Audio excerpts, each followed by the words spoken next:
Hello guys, welcome to my channel cinema peaks. Retro movie trailer అయితే ఇప్పుడే చూశాను guys. Trailer రివ్యూలోకి అయితే వెళ్ళే ముందు నా ఛానల్ ఎవరైనా సబ్స్క్రైబ్ చేసుకోకుంటే సబ్స్క్రైబ్ చేసుకోండి గైస్, నాకు కొంచెం సపోర్టివ్గా ఉంటుంది. ఇందులో మన సూర్య గారు అండ్ పూజా హెగ్డే అయితే యాక్ట్ చేశారు.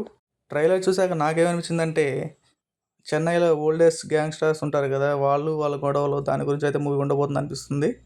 సూర్య గారి లుక్స్ అయితే మాత్రం చాలా ఇంట్రెస్టింగ్గా ఉన్నాయి. లుక్స్ కానీ డ్రెస్సింగ్ చేసి కానీ చాలా కొత్తగా ఉన్నాయి. ట్రైలర్ చూడగానే నాకైతే ఏమనిపించిందంటే స్టోరీ ఇలా ఉండబోతుందేమో అని ఒక ఎక్స్పెక్టేషన్ అయితే నాకు వచ్చేసింది గైస్. అది చెప్పి మీ ఎగ్జైట్మెంట్ని స్పాయిల్ చేయాలని నేను అనుకోవట్లేదు. మరో విషయం ఏంటంటే స్టోరీ స్క్రీన్ ప్లే గురించి మీకు ఎటువంటి డౌట్ అవసరం లేదు. ఎందుకంటే ఇందులో మన డైరెక్టర్ ఎవరో తెలుసా? కార్తీక్ సుబ్బరాజు గారు. మన రజనీకాంత్ గారి Petta movie writing and directing Subbaraju గారే. పేటా మూవీ నేను ఒక 10 టైమ్స్ చూస్తుంటాను. ఇందులో స్టోరీ కానీ ట్విస్ట్ అండ్ టర్న్స్ కానీ వేరే లెవెల్లో ఉంటాయి. ఇక ఆయన డైరెక్ట్ చేసిన రెట్రో మూవీపై ఏమాత్రం ఎక్స్పెక్టేషన్స్ లేకుండా ఎలా ఉంటాను చెప్పండి. రెట్రో మూవీ అంబియన్స్ అయితే మాత్రం చాలా బాగుంది. ఓల్డ్ ఇయర్ కాన్సెప్ట్ అనేది ఈ రోజుల్లో కామన్ అయిపోయింది.